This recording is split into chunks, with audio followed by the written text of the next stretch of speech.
नमस्कार प्यारे साथियों, जय हिंद। कैसे हैं आप सभी लोग? कैसी चल रही है आप सभी लोगों की तैयारी? अच्छी चल रही होगी, उम्मीद है। और साथियों, राजनीतिक सिद्धांत की यदि बात करी जाए तो राजनीतिक सिद्धांत में हम लोग राजनीतिक मूल अवधारणाओं का जो अपनी श्रृंखला चल रही है, जो चैप्टर चल रहे हैं, उसमें हम लोग लास्ट चैप्टर आज देखने वाले हैं, नागरिकता। तो नागरिकता के बारे में आज हम लोग जानेंगे साथियों। ये राजनीतिक मूल अवधारणाओं का जो टॉपिक है समाप्त हो जाएगा। उसके बाद हम लोग राजनीतिक विचारधाराओं की बात करेंगे। ठीक, चलिए टॉपिक डाल दीजिए, नागरिकता। नागरिकता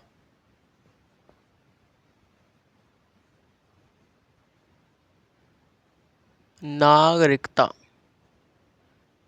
सिटीजनशिप।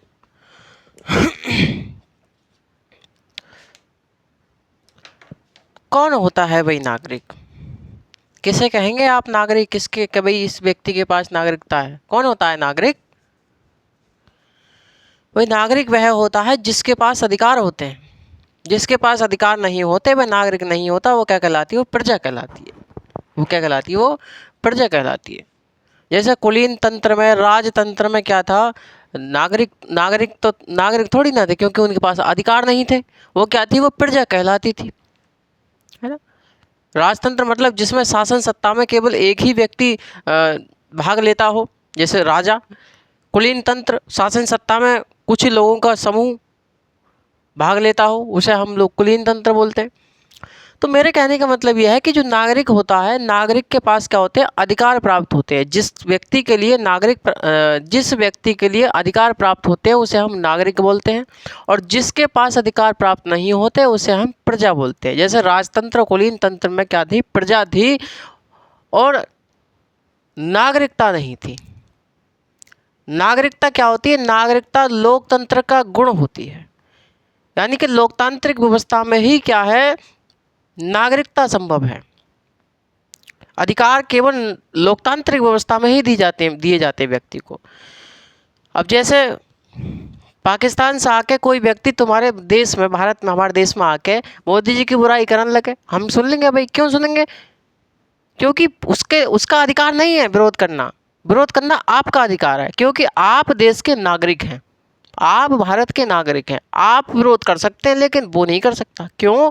क्योंकि उसके पास अधिकार नहीं है, उसके पास नागरिकता नहीं है। समझ रहे हैं आप मेरी बात? बात क्लियर समझ में आ रही है? तो मैंने आपको बताया कि ये जो नागरिकता होती है, नागरिकता क्या होती है? जो जिस व्यक्ति के पास अधिकार प्राप्त होते हैं वह क्या कहलाता है? वह नागरिक कहलाता है। जिसको अधिकार प्राप्त नहीं होते वो क्या कहलाता है? वो प्रजा कहलाती है। वो नागरिक नहीं कहलाता।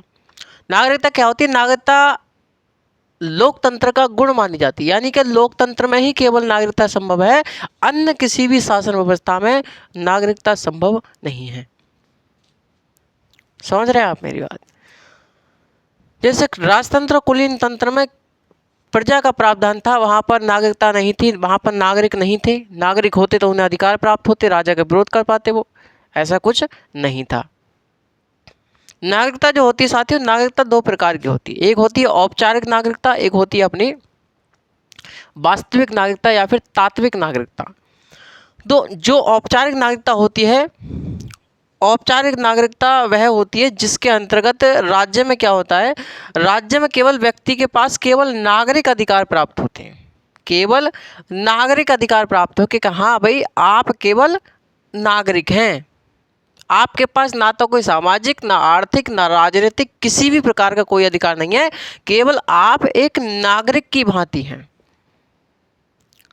आप गिन लिए जाएंगे नागरिक हैं, लेकिन आपके पास कोई अधिकार नहीं है, विशेष अधिकार नहीं है साहब, कि आपके पास सामाजिक, आर्थिक, राजनीतिक तौर पे आपको वोट डालने का अधिकार कुछ नहीं। केवल आपको एक नागरिक की भांति ट्रीट किया जाएगा। वो क्या है? औपचारिक नागरिकता कहलाती है ना। जैसे मान चलो आपसे कह दिया जाए कि भाई मीठे की, वो जो मिठाई की दुकान होती है, मिठाई की दुकान में जा बिठा कर आपको कह दिया जाए कि आपको कुछ खाना नहीं है, आपके पास कुछ अधिकार नहीं है, आपके पास सिर्फ इतना अधिकार है कि आप नागरिक हैं और सिर्फ आप यहाँ बैठ सकते हैं। ये है औपचारिक नागरिकता। वास्तविक नागरिकता होती तो आप भाई कुछ भी उठा के खा सकते थे, कोई दिक्कत वाली बात नहीं।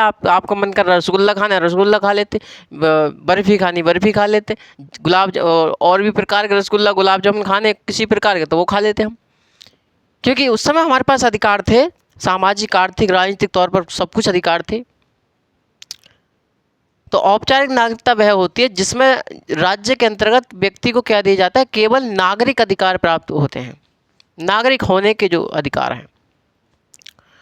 और वास्तविक नागरिकता या तात्विक नागरिकता उसे कहते हैं जिसके अंतर्गत व्यक्ति को क्या मिलता है, व्यक्ति को सामाजिक आर्थिक और राजनीतिक तौर पर क्या दिए जाते हैं, सभी अधिकार प्राप्त होते हैं।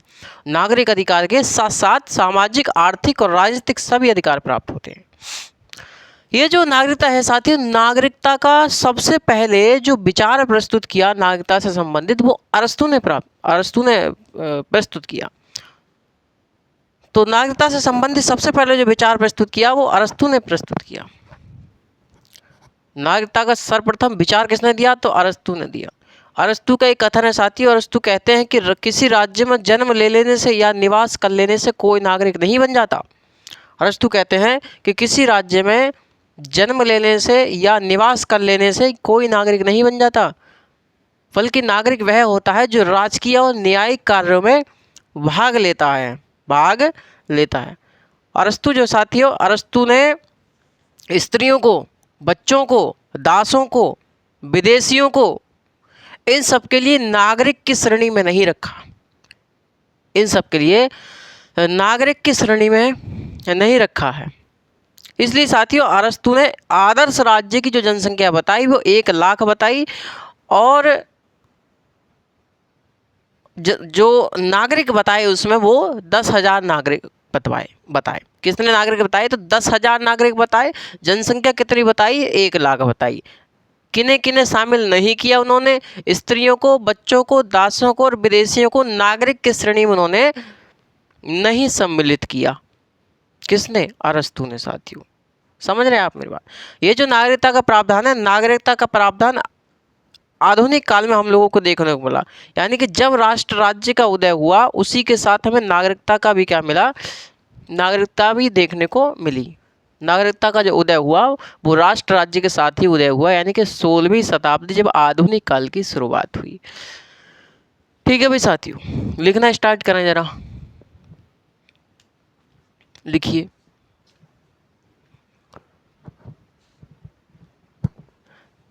नागरिकता से संबंधित हम महत्वपूर्ण बातें लिख ले रहे हैं, ठीक है। ये जो नागरिकता होती है, नागरिकता क्या होती है भाई साथियों, जैसा मैं लिख रहा हूँ आप वैसे लिख लीजिए, छोटा सा चैप्टर है, इस क्लास में समाप्त हो जाएगा। नागरिकता क्या होती है, नागरिकता लोकतंत्र का गुण होती है। क्या होती भैया, लोकतंत्र का गुण होती है, लोकतंत्र का गुण होती है। अर्थात नागरिकता क्या कहाँ संभव है, लोकतंत्र में ही संभव है। लिखिए, अर्थात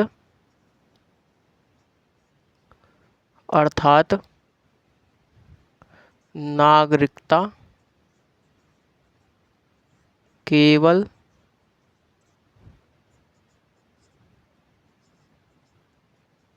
लोकतंत्र में ही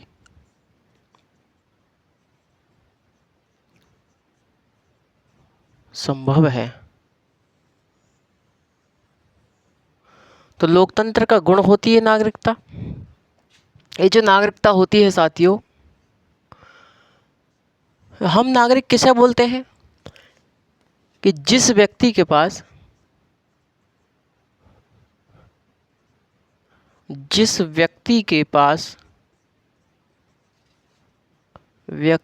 पास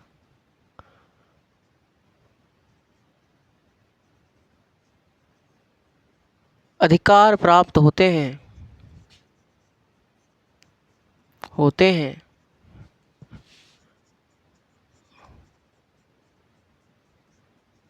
उसे नागरिक कहा जाता है, उसे नागरिक कहा जाता है। यानी कि जिस व्यक्ति के पास अधिकार प्राप्त होते हैं उसको हम नागरिक बोलते हैं, और जिसके पास अधिकार प्राप्त नहीं होते उसे हम नागरिक नहीं बोलते हैं। जैसे साथियों, जैसे राजतंत्र एवं कुलीन तंत्र में व्यक्ति के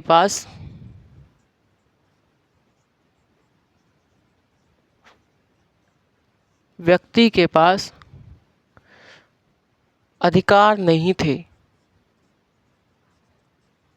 इसलिए उन्हें प्रजा कहा जाता था। इसलिए उन्हें क्या कहा जाता था मेरे साथी? प्रजा के नाम से जाना जाता था कि भैया राजा की क्या है? प्रजा है। वो नागरिक थोड़े ही ना थे। नागरिक वह होता है जिसके पास अधिकार होता है। समझ रहे हैं आप मेरी बात? नागरिकता कितने प्रकार की होती है? नागरिकता 2 प्रकार की होती है। लिखिए, नागरिकता के प्रकार। नागरिकता के प्रकार।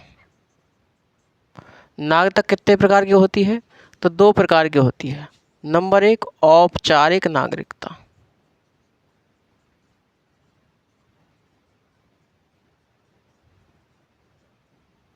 औपचारिक नागरिकता। नंबर 2, वास्तविक नागरिकता।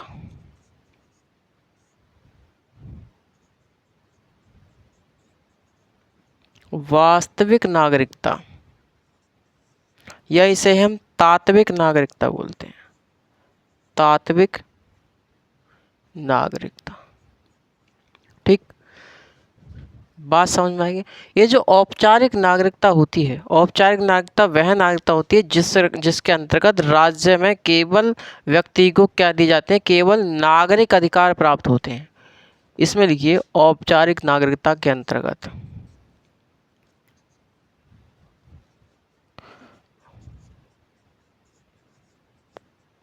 औपचारिक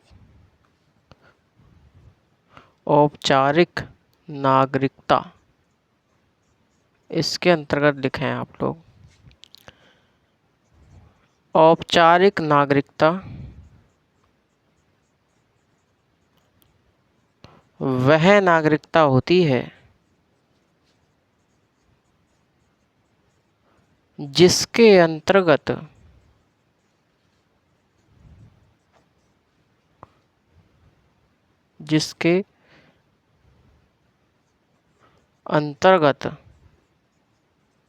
राज्य में व्यक्ति के लिए केवल नागरिक अधिकार। कैसा अधिकार भैया? केवल नागरिक अधिकार प्राप्त होता है।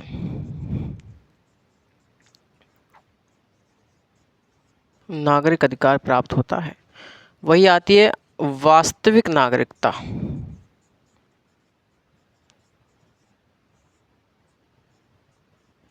वास्तविक नागरिकता, लिखिए, वास्तविक नागरिकता वह नागरिकता होती है, वह नागरिकता होती है जिसके अंतर्गत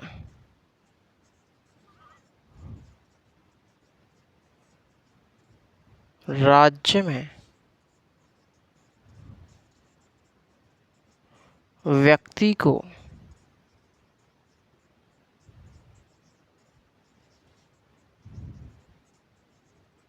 नागरिक अधिकार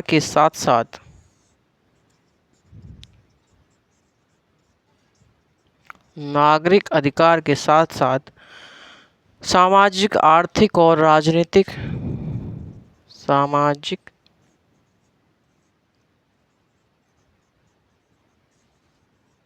आर्थिक तथा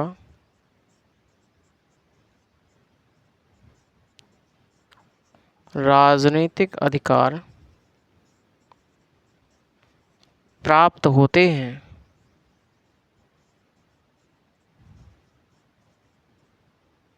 ठीक। तो वास्तविक नागरिकता क्या होती है? वास्तविक नागरिकता वह नागरिकता होती है जिसके अंतर्गत राज्य में व्यक्ति को क्या प्राप्त होते हैं? नागरिक अधिकार के साथ साथ सामाजिक, आर्थिक और राजनीतिक अधिकार क्या होते हैं? प्राप्त होते हैं।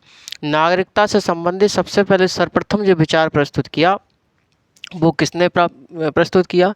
जो सर्वप्रथम विचार की बात करी जाए, सर्वप्रथम विचार की बात करी जाए तो किसने दिया भाई? तो जो विचार की बात करी जाए तो मेरे साथी अरस्तु ने सबसे पहले नागरिकता संबंधी विचार को प्रस्तुत किया। ठीक। देखिए अरस्तु का कथन है, अरस्तु का कथन है, अरस्तु क्या कहते हैं? अरस्तु कहते हैं कि किसी राज्य में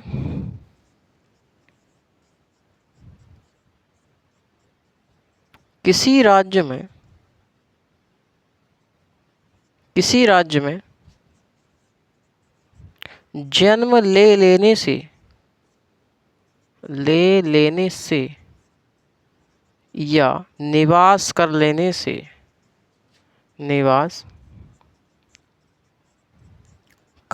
से कोई व्यक्ति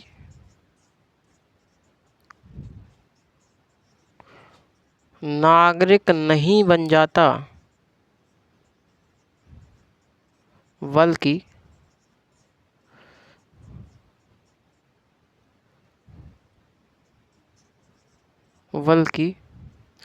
नागरिक वह होता है,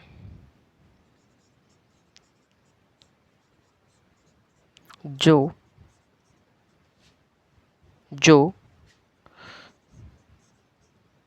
राजकीय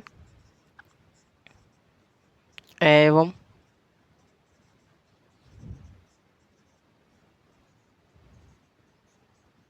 न्यायिक कार्यों में भाग ले। तो अरस्तु ने कह दिया कि भाई किसी राज्य में जन्म ले लेने से या निवास कर लेने से कोई व्यक्ति नागरिक नहीं बन जाता, बल्कि नागरिक वह होता है जो व्यक्ति राजकीय और न्यायिक कार्यों में क्या लेता है? भाग लेता है।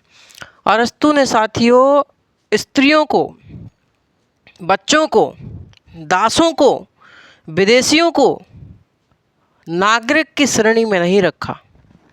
लिखिए अरस्तु ने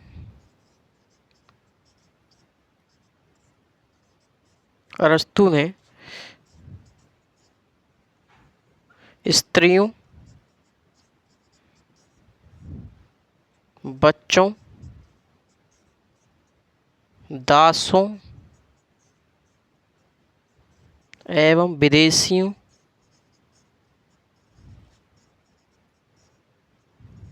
को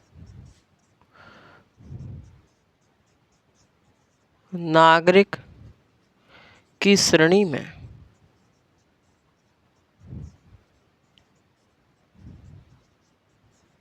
नहीं रखा। तो उन्होंने स्त्रियों को, बच्चों को, दासों को और विदेशियों को नागरिक नहीं बताया। इसीलिए साथियों अरस्तु ने क्या कहा? इसीलिए अरस्तु ने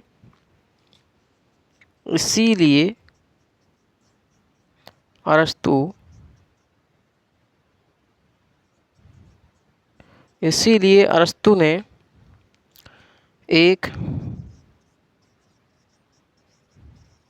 आदर्श राज्य की कुल जनसंख्या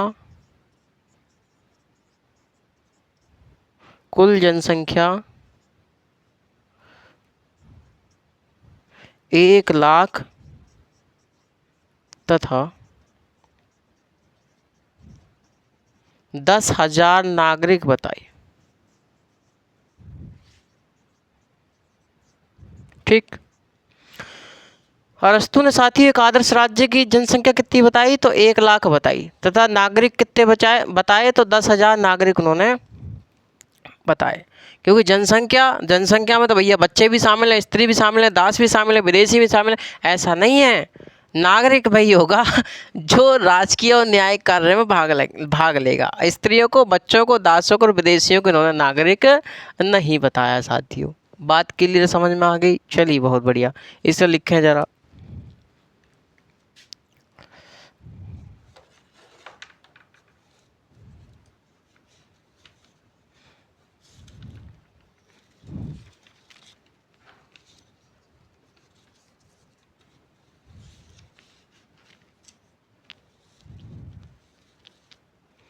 चलिए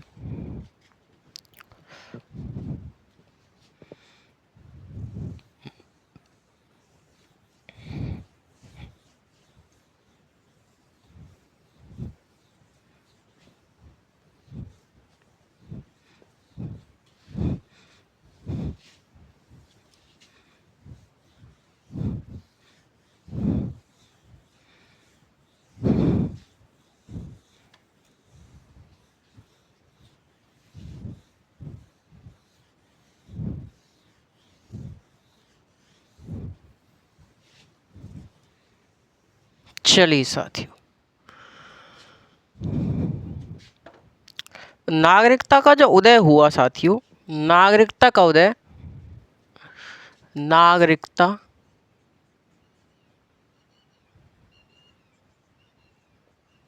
का उदय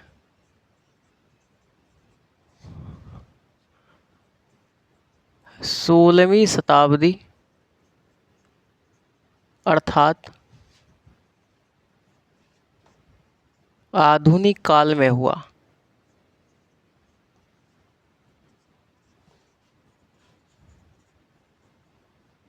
आधुनिक काल में हुआ, जब राष्ट्र राज्य का उदय हुआ तभी क्या हुआ, नागरिकता का उदय माना जाता है। नागरिकता को साथियों 1789 की जो फ्रांसीसी क्रांति हुई थी उस समय नागरिकता को परिभाषित किया गया था। लिखिए, नागरिकता को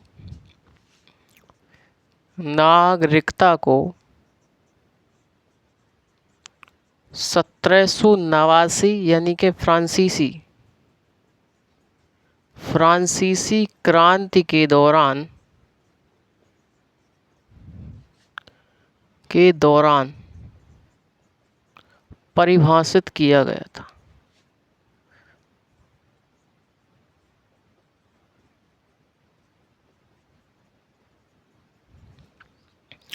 तो नागरिकता को कब परिभाषित किया गया? 1789 फ्रांसीसी क्रांति के दौरान परिभाषित किया गया। एक है साथियों टी.एच. मार्शल। टी.एच. मार्शल की एक पुस्तक है citizenship and social class. T H. Marshall की पुस्तक है एक सिटीजनशिप एंड सोशल क्लास। इसी पुस्तक में उन्होंने नागरिकता को परिभाषित करते हुए कहा कि इंग्लैंड में 1688 जो गौरवपूर्ण क्रांति हुई थी 1688 की, उस क्रांति के पश्चात नागरिकता का विचार अस्तित्व में आया।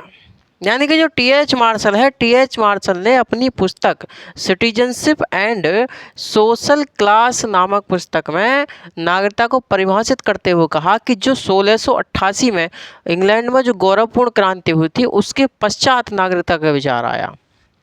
लिखिए, एक है टी.एच. मार्शल। टी.एच. मार्शल ने अपनी पुस्तक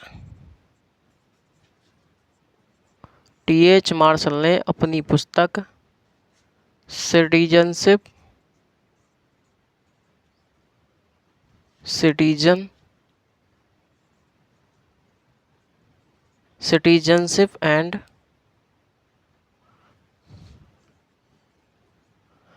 सोशल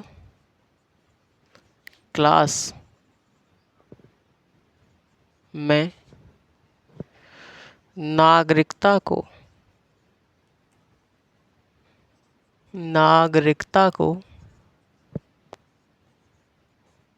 परिभाषित करते हुए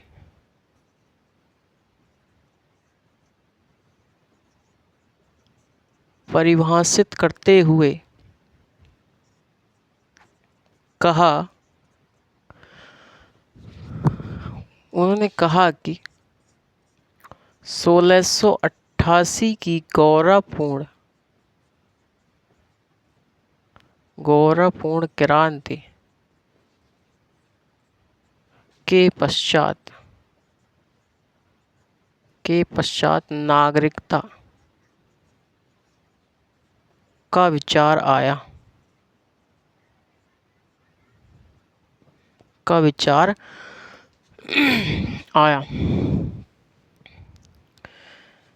यदि साथियों नागरिकता की बात करी जाए तो जो 18वीं शताब्दी थी, 18वीं शताब्दी में कैसी नागरिकता थी, तो केवल नागरिकता का प्रावधान था। 18वीं शताब्दी में केवल नागरिकता का प्रावधान था। केवल नागरिक के तौर पर आपको सम्मिलित किया जाता था। केवल आप नागरिक हैं, आपको कोई अधिकार नहीं है, केवल आपको नागरिक अधिकार प्राप्त है। सामाजिक, आर्थिक तथा राजनीतिक अधिकार आपको कोई भी प्राप्त नहीं है। तो 18वीं शताब्दी में आपको केवल नागरिकता का विचार अस्तित्व में आया और 19वीं शताब्दी में राजनीतिक नागरिकता का विचार अस्तित्व में आया। राजनीतिक नागरिकता का विचार अस्तित्व में आया जिससे हमको राजनीतिक अधिकार प्राप्त हुए। वहीं आगे चलकर 20वीं शताब्दी में कहा, 20वीं शताब्दी में सामाजिक नागरिकता का विचार आया जिससे हमें सामाजिक अधिकार प्राप्त हुए। समझ रहे हैं आप साथियों? तो जो 18वीं शताब्दी में नागरिकता का विचार अस्तित्व में आया जिससे हमें नागरिक अधिकार प्राप्त हुए, इन अधिकारों की जो रक्षा का दायित्व दिया गया वो न्यायालय को दिया गया। वहीं 19वीं शताब्दी में जो हमको राजनीतिक नागरिकता का विचार आया जिसने हमको राजनीतिक अधिकार प्राप्त हुए, जिससे हमें उसकी रक्षा का दायित्व किसे सौंपा गया? राजनीतिक संस्थाओं को सौंपा गया। वहीं 20वीं शताब्दी में जो सामाजिक नागरिकता का प्रावधान आया जिसमें हमें सामाजिक अधिकार प्राप्त हुए, उसकी रक्षा का जो दायित्व सौंपा गया वो सामाजिक संस्थाओं को सौंपा गया। लिखिए साथियों, 18वीं शताब्दी में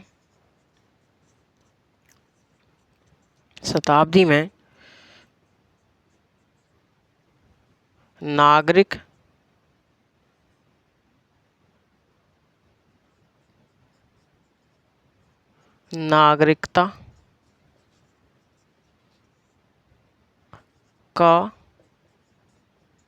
का विचार आया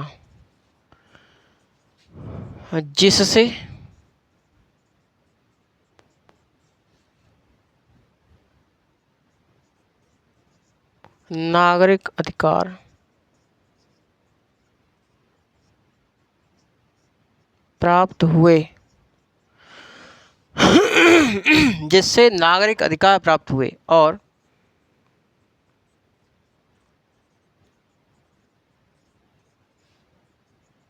इनकी रक्षा का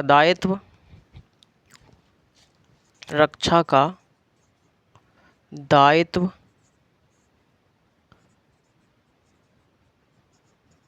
न्यायालय को सौंपा गया। वहीं 19वीं शताब्दी में राजनीतिक नागरिकता का विचार आया। राजनीतिक नागरिकता का विचार आया जिससे राजनीतिक अधिकार प्राप्त हुए।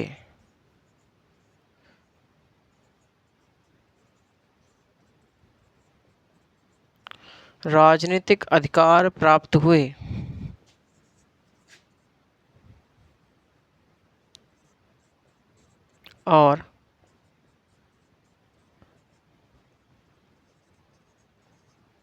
इनकी सुरक्षा का दायित्व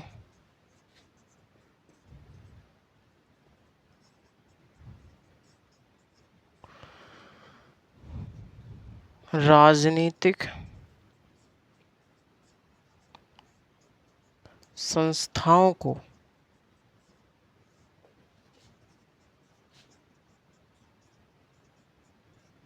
सौंपा गया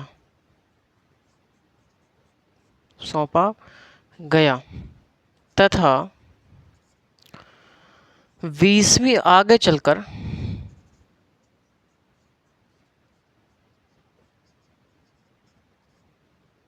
20वीं शताब्दी में सामाजिक नागरिकता का विचार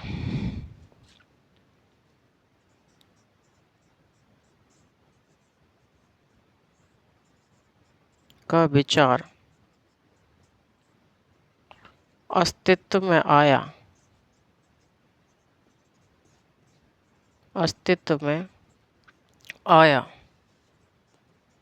जिससे सामाजिक अधिकार प्राप्त हुए।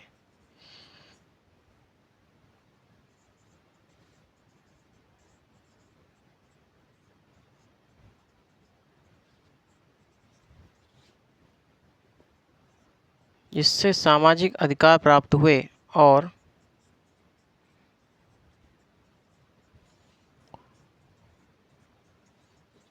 सुरक्षा का दायित्व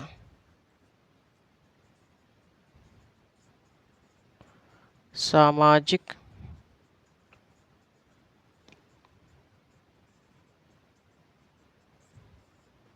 संस्थाओं को सौंपा गया।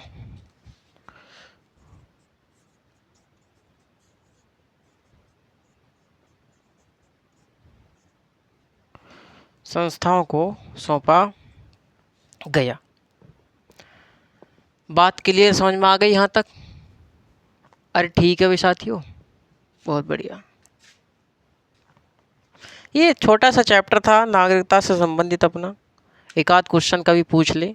हालांकि देखिए लोकतंत्र एवं विधि एवं दंड के सिद्धांत से एक दो प्रश्न पूछने के चांसेस रहते हैं। कथन से संबंधित क्वेश्चन पूछ सकता है जो कानून संबंधित कथन है।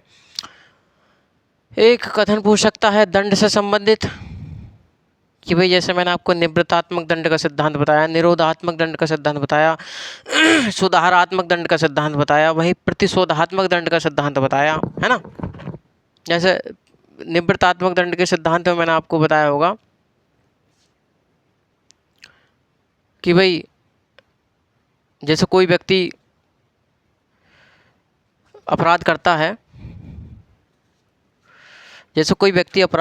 तो उस व्यक्ति को ऐसी सज़ा दी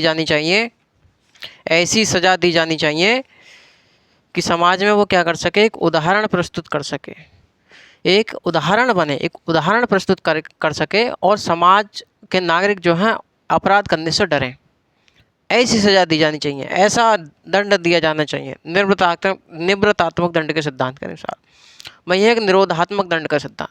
निरोधात्मक दंड का सिद्धांत कहता है कि जब कोई अपराधी एक ही अपराध को बार बार करता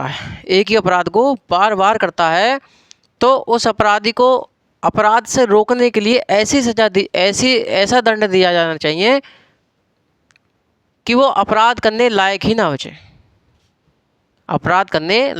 रह सके। जैसे कोई व्यक्ति बार बार चोरी करता है तो उसको आजीवन कारावास की सज़ा दी जानी चाहिए, जिससे कि वह चोरी करने से बचे, चोरी कर ही ना सके। यदि कोई व्यक्ति बार बार चोरी करता है तो उसको आजीवन कारावास दे दिया जाए, जिससे कि वो चोरी करने लायक ही ना बचे। वहीं अगला मैंने आपको बताया था सुधारात्मक दंड का सिद्धांत। सुधारात्मक दंड का सिद्धांत क्या है कि इस सिद्धांत के अनुसार जो अपराध होता है, अपराध को रोग तथा अपराधी को रोगी की भांति माना जाता है। समझ रहे हैं आप मेरी बात? इस प्रकार का सिद्धांत जो होता है, इसका उद्देश्य होता है अपराधी के जीवन में उसका जो चरित्र में सुधार करना। तो इस सिद्धांत में क्या होता है कि जो अपराधी होता है, अपराधी को अपराध की मात्रा के अनुसार सजा का प्रावधान दिया जाता है। वर्तमान लोकतांत्रिक व्यवस्था में ये जो सिद्धांत है सुधारात्मक दंड का सिद्धांत, ये सर्वमान्य है। वही मैंने आपको बताया होगा प्रतिशोधात्मक दंड का सिद्धांत। प्रतिशोधात्मक का मतलब होता है बदले की भावना से, यानी कि बदले की भावना। तो भाई जैसे किसी ने ये जो बदले की भावना, जो प्रतिशोधात्मक दंड का सिद्धांत है, ये सबसे प्राचीनतम सिद्धांत माना जाता है। जैसे प्राचीन काल में होता था कि भैया किसी ने आँख फोड़ दी किसी की, तो उसकी आँख फोड़ दी, यानी बदले में काम होना, आँख के बदले आँख, कान के बदले कान, प्राण के बदले प्राण। तो जैसे आप करोगे वैसे आपके साथ होगा। ये होता है बदले की भावना से न्याय देना। ठीक है भाई, तो ये सब बातें हमारी चर्चा में रही 2 दिन। और आगे हम लोग राजनीतिक विचारधाराओं को देखेंगे। सबसे पहले हम लोग उदारवाद शुरू करेंगे, उसके बाद समाजवाद, फांसीवाद, है ना। ऐसे हम लोग आगे बढ़ते चले जाएंगे साथियों। बिल्कुल आप चिंता नहीं कीजिएगा, आप लोग नोट्स बनाते रहें, पढ़ते रहें, अच्छे से तैयारी करते रहें। नमस्कार, जय हिंद।